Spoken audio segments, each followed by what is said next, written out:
Abenshi muri mwe mutekereje ku ngabo z'igihugu akenshi mutekereza abasirikare bari ku butaka bafite imbunda, imodoka za gisirikare n'ibindi bikoresho. Ariko hari undi murongo w'ingenzi cyane w'umutekano w'igihugu mutajya mutekerezaho cyane.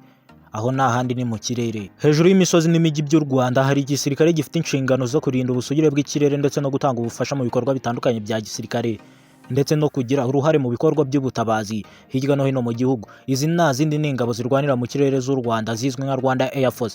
Nimba vuga uko nguko ntutekereze ko ari abantu basanzwe, ntutekereze ko ino myanya bayijyanyeho. Si buri musirikare wese ushobora kugera kuri izi nzego, hari hagera uwakoze imyitozo ihambaye n'ikosi rihambaye ry'amaraso. Ariko se zino ngabo zubatse gute? Ni izihe nshingano zazo mu by'ukuri? Ni gute abapilote ndetse n'abatekinisiye babo bategurwa kugira ngo babe badasanzwe kuri uru rwego? Kandi ni gute ubushobozi bwabo bwo mu kirere bafite bushobora kugira uruhare mu mutekano w'u Rwanda, ndetse n'izihe ngorane barinda igihugu? Uno munsi nyemerera ngo utembereze mu mikorere y'igisirikare kirwanira mu kirere cy'u Rwanda. Reka twinjire mu mateka n'imiterere y'izi ngabo tudaciye hirya no hino. Rwanda Air Force. Reka ngushimire wewe wahisemo kudukurikira, gusa nimba ari ubwa mbere wisanze kuri uno muyoboro mugari w'ibyegeranyo mu Rwanda Kendall Docs Empire, kandaho subscribe kugira ngo uzajye ukomeza kutwumva ubone n'ibindi byegeranyo bitandukanye. Naho njye nk'ibisanzwe nitwa Kwibuka Lonje. Ikaze.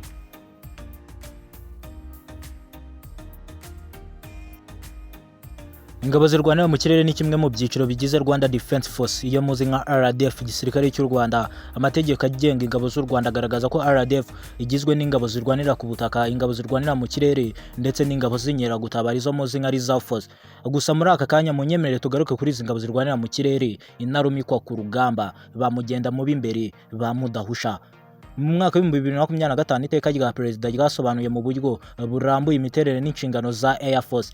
Muri iyi miterere Air Force igabanyijemo amatsinda menshi y'ingenzi arimo Air Defense Group, Air Support Group. Reka byose turebere hamwe ibyari byo. Gusa Air Force ni umuryango mugari, aya matsinda nayo ubwayo arimo n'ibindi bita Wings, Squadron, Flight na Element. Gusa ndabizi byose uri kumva bicanganye kuko ndi kuvuga muri terme za gisirikare. Gusa hamwe byose tubisesengure, ibisa nk'ibicanganye byose tubisobanure. Ibi bishatse kuvuga ko Air Force atari abantu batwara indege gusa nk'uko benshi muri mwe mu bitekereza.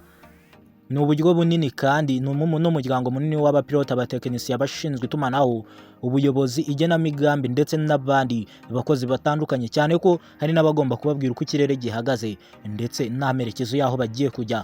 Inshingano ya mbere y'ingabo zirwanira mu kirere kandi ni ukurinda ubusugire bw'ikirere cy'u Rwanda nk'izindi ngabo zose ku isi uko zibigenza. Iteka rya perezida kandi rigaragaza ko Air Force igomba kuba ishobora gukora ibikorwa byo mu kirere byose. Ikiri mu kirere cyose kiba kiri mu maboko ya Air Force, haba mu buryo bwo kurinda ndetse no mu buryo bwo kurimbura cyangwa se uburyo bundi bwa gisirikare bwihuse kandi buhamye, nabyo guhusha biba bihari. Ariko mu by'ukuri ntago bino byose babigeraho badafite ibikoresho bihagije, ntago imyitozo gusa yabibagezaho. Niyo mpamvu u Rwanda rwahisemo kubagurira intwaro zihambaye harimo nka Sky Dragon, iyo muzi isama ibisasu ndetse kandi icyinjiye cyose mu kirere igisubizayo uko cyaje mu gihe cyinjiye kitazwi. Ariko nanone ntutekereze ko inshingano zabo zigarukira ku ntambara gusa. Oya, ibyo bihabanye n'ukuri. Air Force ishobora no kugira uruhare mu bikorwa by'ubutabazi igihe bibaye ngombwa, ibikorwa byo gushakisha no gutabara byihuse ndetse n'ibindi bikorwa bisaba ubushobozi bwo mu kirere.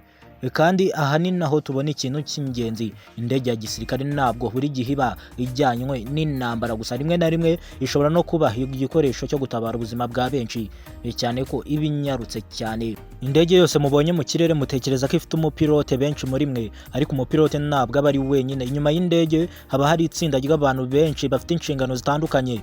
Nimvuga bari inyuma ye ntuvuge ngo bari inyuma ye mu kirere, ahubwo abamucungiye mu kirere uko ikirere kimeze, ndetse n'abari kumubwira ibintu byose bijyanye n'itumanaho n'ibindi bitandukanye n'ibyo agiyemo bakamuyobora byose. Hari abatekinisiye b'indege, nimvuga abatekinisiye niwumva abakanishi witonde unyumve neza. Hari n'abashinzwe kubungabunga no gusana ibikoresho bishobora kuba byangiritse, abo nibo bita abakanishi. Ariko abatekinisiye bahabanye cyane n'abakanishi. Hari n'abashinzwe kandi ibikorwa by'indege, uko indege ikora ndetse n'ibindi byose. Urumva yuko kugira ngo indege ijye mu kirere biba byasabye inzira ndende. Hari n'abashinzwe kandi igenamigambi n'itumanaho, bagomba kumenya neza ibiri mu ndege nimba bikora neza, kandi bose bagomba gukorera hamwe. Ibyo kuba badatwara indege ntago bivuze ko batari muri Air Force. Unyumve neza byose mbigusobanurire. Ahagana mu mwaka wa 2019 abasirikare bagera kuri 16 ba Rwanda Air Force barangije amasomo muri General Surgeon Katewala Defense University muri Sri Lanka, ubwo ni hafi y'Ubuhinde yari mu bijyanye na aeronautical engineering. nyuma bashyirwa kandi mu rwego rw'abasirikare batoya, icyo tuzi nka junior officers.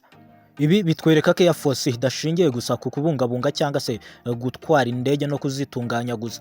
Ubumenyi bw'aba bantu ni kimwe mu bikoresho bikomeye kurusha ibindi igihugu kiba gitunze. Unyumve neza ningumya mvuga ibi bintu bisubiramo, Rwanda Air Force ntago isanzwe. Ni nayo mpamvu kugurutsa indege ya gisirikare bisaba ubuhanga budasanzwe n'ubushishozi, cyane ko mu gihe uri mu iyo ndege, mu gihe ugiye ku ntambara, uba ugomba kwiga kurasa kandi unayitwaye, ndetse no kuba wabasha gutabara abantu bari mu kaga. Umupilote kandi agomba kumenya neza indege ye, ikirere uko kimeze, navigation, itumanaho nimba rimeze neza, ndetse na procedure z'umutekano, ndetse nuko yakwitwara mu gihe ibintu bitagenze neza. Iyo bari ku ikosi barabyiga, rimwe na rimwe biba birimo na risk kandi ukiri mu myitozo. Ni nayo mpamvu imyitozo n'ubufatanye mpuzamahanga bifite akamaro. Niwumva hano abasirikare bari boherejwe hanze, ntutekereze ko ari isesagura cyangwa ibindi, ahubwo ni ugukusanya ubumenyi kugira ngo babuhurize hamwe babugarure mu gihugu cyababyaye ari cy'u Rwanda, mu gisirikare cya RDF. Ahagana mu 2019 n'ubundi RDF yakiriye muri Kigali Africa Partnership Flight, gahunda y'ubufatanye yahuje Rwanda n'ibindi bihugu bya Afrika ndetse na Leta Zunze Ubumwe za Amerika zari zitabiriye mu gihugu cy'u Rwanda. Intego yari ugukusangira ubumenyi muri rusange, ubunararibonye, tekinike na procedure mu bijyanye n'indege za gisirikare. Ntugire ngo hari ikindi cyabahurijeho. Kandi ubu bufatanye bukomeza no mu rwego rw'akarere. Iyo mvuze mu karere niwumva ko utuyemo, ahubwo mvuze muri rusange ibihugu by'ibituranyi ndetse n'ibindi. Muri Kamena 2026 East Africa Standby Force yakoreye i Kigali inama yo kunoza neza inyandiko n'imikorere bijyanye n'ibikorwa byo mu kirere ndetse n'ubutabazi mu gihe bibaye ngombwa mu gihe cy'ibiza. Gusa ntutekereze yuko bino byabereye i Kigali kubw'umujyi mwiza. Oya, ibyo bihabanye n'ukuri cyane, ahubwo ni ukubera ingabo zidasanzwe zirwanira mu kirere za RDF nizo zari ziri kubitera. Ingero z'ibikorwa byabo by'indashyikirwa zo ni nyinshi, gusa izimbangukiye ni nka UNIMIS muri South Sudan, Rwanda Aviation Unity yagiye ikora imirimo irimo air patrols, reconnaissance, rescue missions, medical evacuation, ndetse no gutwara abasirikare ndetse no gutwara abakozi n'ibikoresho byose bya Loni. Ibi byose icyizere cyahawe ingabo za RDF. Gusa nanone mbere yuko dukomeza, mbere yuko ushyira ikindi kintu cyari cyo cyose mu mutwe wawe, banza umenye kano kantu: iyi indege itwaye umurwayi cyangwa se itabaye mu gihe cy'ibiza cyangwa se ifashije gutwara abantu ahantu hatagendwa n'imodoka, ubushobozi bwo mu kirere buba buri gukoreshwa neza kandi mu gukiza ubuzima bw'abantu, ibintu bitakorwa n'ikindi kintu cyari cyo cyose. Ibyo umaze kumva ni nkaho yari intangiriro. Reka noneho twinjiye mu kindi gice gihambaye kandi gikomeye, ikizwi nka air defense cyangwa se uburinzi bw'ikirere. Kurinda ikirere ntabwo bivuze gusa kugira indege zishobora kuguruka cyangwa se zikomeye zishobora kuguruka ahantu kure. Oya, ibyo bihabanye n'ukuri. Bisaba ubushobozi bwo kumenya ibiri mu kirere byose, gutanga amakuru hasi mu gihe uri mu kirere, ndetse no kuyahabwa mu gihe abari hasi hari icyo babonye kidasanzwe, guhuza ibikorwa no gufata ibyemezo mu kirere gikwiriye, kuko mu kirere nta bundi butabazi uba ufite usibye we gusa. Mu miterere yemewe kandi ya Rwanda Air Force harimo Air Defense Group ndetse na Air Support Group. Mu gihe indege igize ikibazo hari ababa bagomba gutabarira hafi. Ariko nanone amakuru arambuye ku bikoresho byose bya gisirikare bikoreshwa mu kurinda iki kirere cy'igihugu ntabwo ari yose atangazwa ku mugaragaro, kuko hari n'abagomba kuguma ari ibanga kubw'umutekano w'igihugu. Namwe ibyo ndakeka murabizi. Kandi koko ni nako kuri bino biranumvikana cyane. Mu gisirikare hari amakuru aba agomba kuguma ari ibanga mu rwego rwo kugira ngo hatagira ingaruka z'umutekano zigaragara mu gihugu, igihugu kikaba cyahura n'ihungabana cyangwa se umuturage ugituye. Ni nayo mpamvu iyo tuvuga ibi ngibi, ubushobozi bwa Rwanda Air Force tugira imipaka naho tugarukira. Mu bikorwa bya gisirikare, ibikorwa byo ku butaka ndetse no mu kirere bishobora gukenera gukorana nabyo na Rwanda Air Force, cyane yuko bose baba bafite imyitozo ihambaye. Ntabwo uvuka ngo uhite ujya muri Air Force cyangwa se ngo wiyandikishe mu gisirikare ngo uhite ujya muri Rwanda Air Force. Oya, uba warabanje guca mu makosa ahambaye kandi akomeye atuma ugaragara nk'ushoboye kandi ushobotse ukabona kujya muri iki gisirikare. Niyo mpamvu command, communication, intelligence na coordination bifite uruhare runini muri ibi ngibi. Ese abatumva ururimi rw'amahanga bino mwabisobanukirwa mute? Tega amatwi wumva byose mbigusobanura. Rwanda Air Force kandi yagize ubufatanye bukomeye n'ibihugu bitandukanye mu bijyanye n'umutekano ndetse n'ubumenyi bw'indege. Urugero rwa hafi ni umwaka wa 2022 Chief Staff of Rwanda Defense Force, ari we Chief Staff wa Rwanda Defense Force, yakiriye umuyobozi mukuru wo muri USA Army cyangwa se igisirikare cya Amerika, Combined Joint Task Force Horn of Africa, aho baganiriye ku bufatanye butandukanye mu by'umutekano n'ahandi bashobora gukorana. Ino na Amerika yari yaje kuganira mu Rwanda. Ibaze nawe u Rwanda urwego ruriho. Ibi kandi bishobora kugaragaza cyangwa se bigaragaza ko ubushobozi bwo mu kirere butareberwa gusa ku kintu kinini cyangwa se ikintu kimwe gusa, ahubwo bireberwa ku bufatanye n'ubushobozi bwagutse mu rwego rwo kugira ngo umutekano ukomeze ukazwe mu buryo bugiye butandukanye. Ikindi ushobora kumenya rero, turebye mu myaka iri imbere ndetse no mu minsi iri imbere, iki kintu kizakomeza gukura no kugira akamaro gahambaye. Ariko reka nanone tugaruke ku ikoranabuhanga. Imbaraga n'umutekano byo mu kirere bigenda bihinduka uko umunsi wirundi ukaza. Drone ziraza, surveillance ziraza, communication system irahinduka, satellite technology kuko kera ntago byabagaho, icyitwa navigation nacyo cyaraje, ndetse n'ubwenge buhangano buri guhindura uburyo ibintu byose twabibonagamo, ikizwe nka artificial intelligence ndetse no mu kirere byagezemo.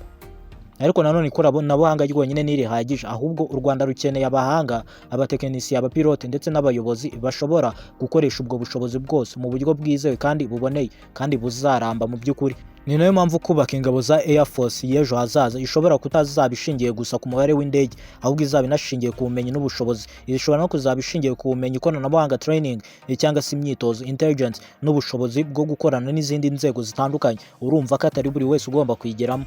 Gusa nanone tugarutse gatoya, iyo urebye u Rwanda Air Force ushobora no kubona indege cyangwa akajugujugu iri mu kirere, ariko inyuma y'iyo ndege haba hari byinshi tutabona, nubwo wowe utekereza yuko ari wowe wenyine uri mu kirere uri kubona. Gusa hasi haba hari abandi benshi bari ahantu runaka bamurebereye.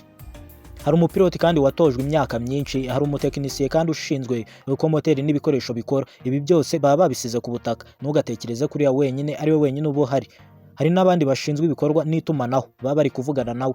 Hari n'abandi kandi bashinzwe komande batanga umurongo w'ibikorwa byose biri gukora. Hari kandi igihugu gikeneye ko ikirere cyacyo kiba gifite umutekano. Ino ni process yose kugira ngo Rwanda Air Force ibashe gukora, cyangwa se nibwo buryo ikoramo.